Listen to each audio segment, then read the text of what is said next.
gentrification and displacement that is happening in this neighborhood, the poorest postal code in Canada. So we have here today a press conference to talk a little bit about what the campaign is about. We're going to have speakers from the community, speakers from some of the different organizations that are being impacted by gentrification. We also have a couple of special guests that we're really honored to have here today. Naomi, Klein, and Avi Lewis are here today to express their support as friends of the downtown east side. And Aaron and Michelle are also here from Occupy Wall Street. So thank you to them for being here. They're also going to be speaking here at the press conference today. And I'm going to ask people to please stick around because we're going to have a march that's going to go down actually to 21 Doors.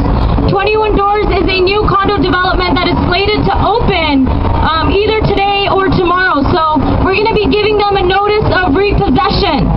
We're going to be repossessing those condos for 100% resident-controlled social housing. We have a gift basket for them that we're going to be delivering. They're just down the street, so I'd encourage you to please stick it out. Just a little bit about who we are and why we're here and what the community has been fighting for years and years and years. Again, as I said, our message is very clear. We're here to say no to condo development. 2 days ago, over 100 people were just down the street at the Paris Attic, occupying condos at the Paris Attic. A lot of those occupiers are here today. 24 people occupied the Paris Attic, which is owned by the Salient Group.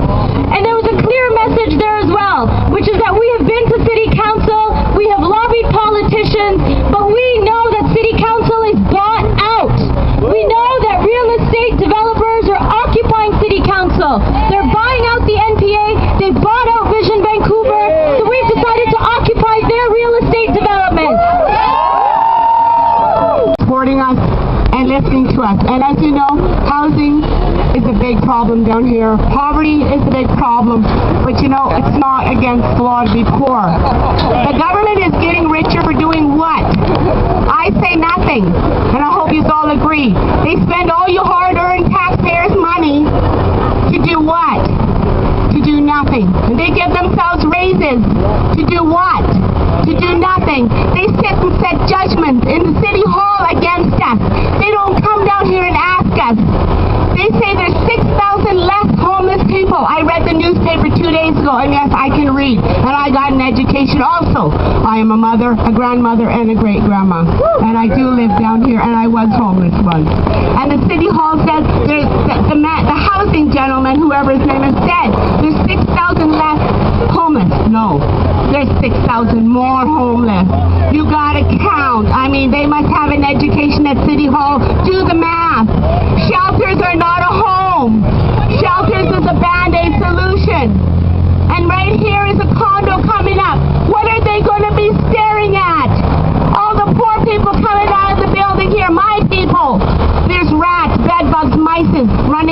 faces. And here's a condo. People going to be eating their dinner on their patio, watching all the foreigners. Come on. They don't want us in their neighborhood. We don't want them in ours. Salish people for allowing every single one of us that aren't Coast Salish for letting us stay here in their land. It's a beautiful territory, and I want to live out the rest of my days here. My traditional name is Gwengadal Shalamakut. My traditional name is Gwengadal Shalamakut. If you're going to have a hard time saying that, let alone remembering it, you can call me Herb.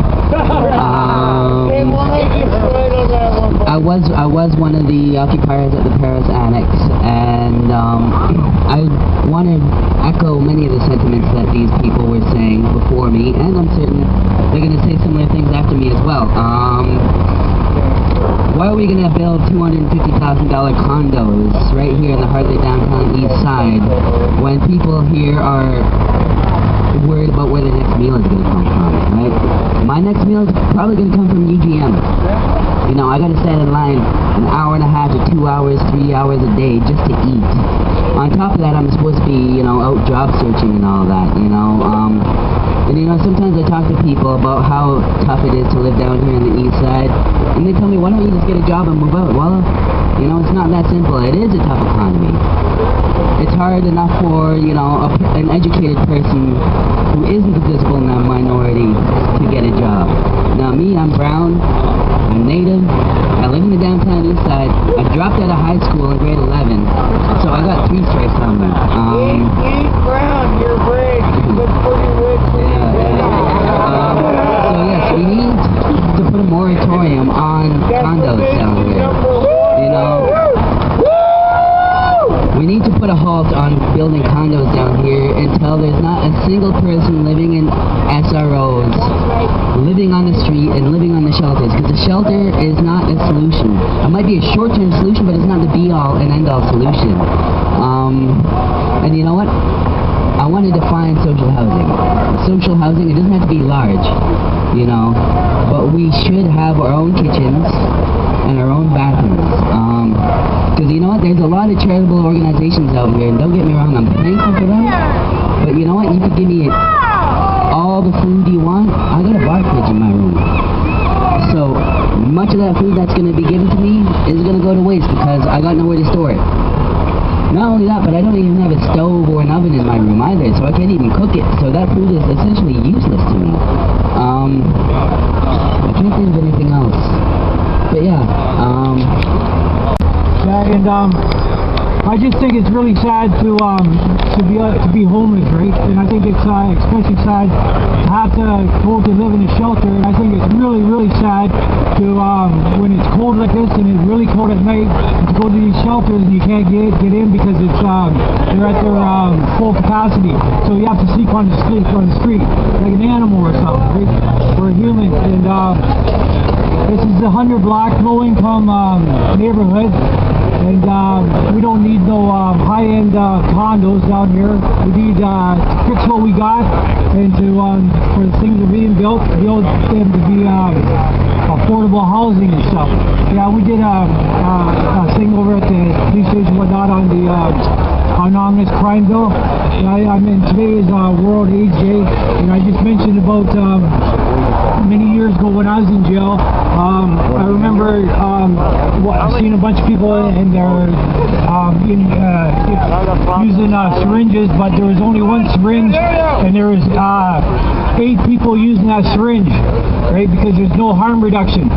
And I know it's still the same today, and people are getting AIDS, and I know people have gotten AIDS by the same way in jail, and it's another problem that we have to face, so, along with the the homelessness and the problem we got down here.